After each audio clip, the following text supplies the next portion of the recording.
Molly Rauch. Okay, we talked about parallel sixths, just like parallel thirds, except now we're running scales simultaneously on the first and the third string.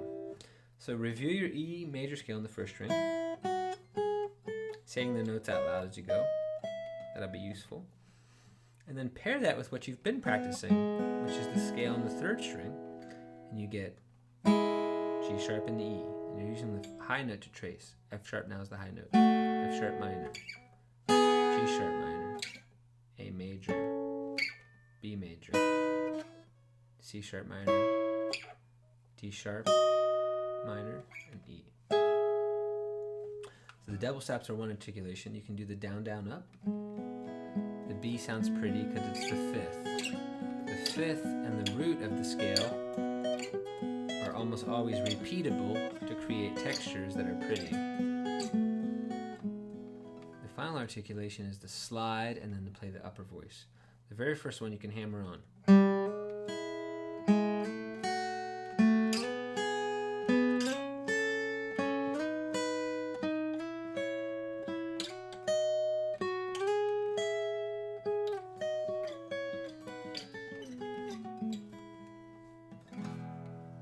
Okay, and then we talked about how in reality these are often like used to outline chords. So if somebody were going to play an A major, you might take that middle note, add the high A, so that rather than thinking about the root as a bass, think about the root as a high voice. And then just do a little run that goes 1, 2, 3, 2, 1. You could repeat that on the B chord.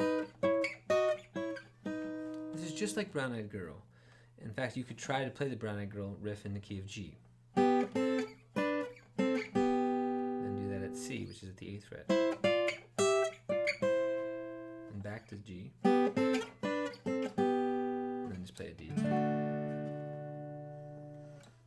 But what we did is we worked on Dire Maker. So Dire Maker is in the key of C. So to anchor your mind, you can think about the progression: C major at the 8th fret, A minor at the 5th, F major at 1, G major at 3. And this is that classic duet progression that goes 1, 6, 4, 5. Same chord as Let It Be, but in a different order.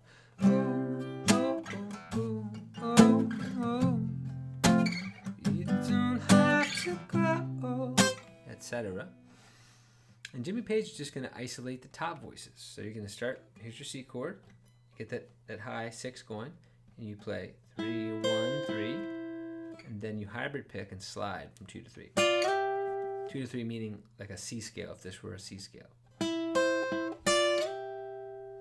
Now in A, this is the anomaly. First of all, it's minor. Second of all, you just slide with a single note, 7 to 8, which is B to C.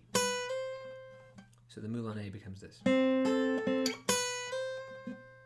F feels just like C, but at the 1st fret. And then G is the same, but moved up a whole step.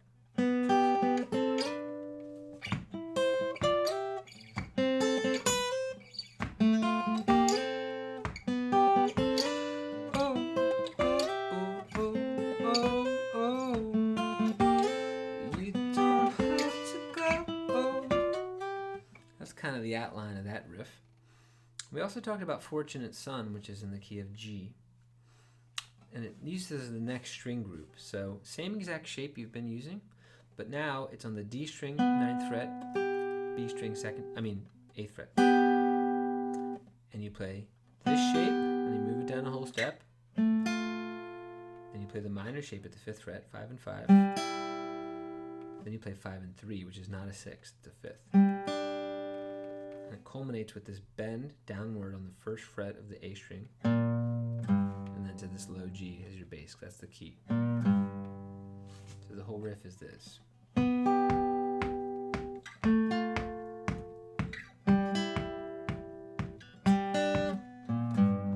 if you take to it, a couple articulations to try. It's that classic move of sliding by the low voice. So slide from 7 to 9, and then catch the B string on the upstroke. And then repeat that. At every station, start a whole step lower and slide. And then here with the 5th, you just hammer on. So you're hammering on D string 3 to 5, and then again the B string at the 3rd fret. And this is as discussed. So now the imagined riff with the slides becomes, excuse me.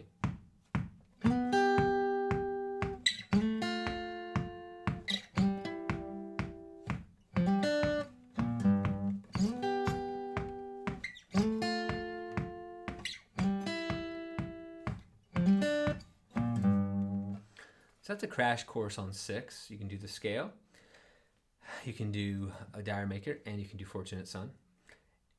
Did we talk about anything else today? Well, we talked about Here Comes the Sun. Let me just put this in the same video so you don't have to fish around for videos.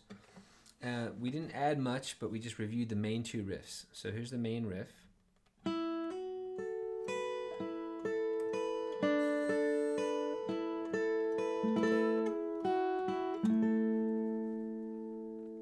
And then the other bridge riff is,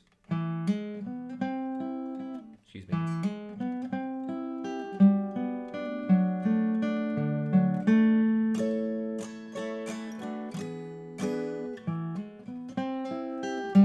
Don't forget the G over B, 1, 2, 1. That's it, friend. Have fun.